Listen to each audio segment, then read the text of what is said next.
প্রিয় দর্শক, এই পড়ন্ত বিকেলে এখন কিন্তু আমরা আছি যমুনা সেতুর পাশে পাথরঘাটা নামক এক স্থানে। সেখান থেকে আমরা যমুনা সেতুটি সূর্য অস্ত যাওয়ার সময় যে সুন্দর দৃশ্যটা দেখা যায় সেটাই আমরা আপনাদের দেখাবো। ভিডিওটি না টেনে দেখতে থাকুন যমুনা সেতুর সৌন্দর্য।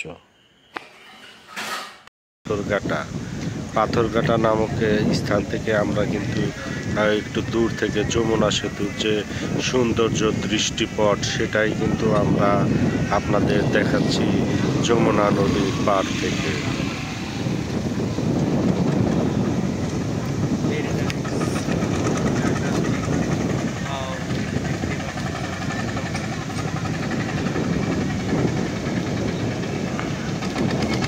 আপনারা দেখতে পাচ্ছেন যে যমুনা সেতুর উপর দিয়ে যে গাড়িগুলা লাইটিং জ্বালিয়ে আসতেছে, অনেক সুন্দর লাগছে। দূর থেকে মনে হয় একদল জোনাকি পোকা সেই যমুনা সেতুর উপর দিয়ে চলছে, সেটাই আমরা দেখাচ্ছি। অসাধারণ মনোমুগ্ধকর দৃশ্য খুব কমই দেখা যায়।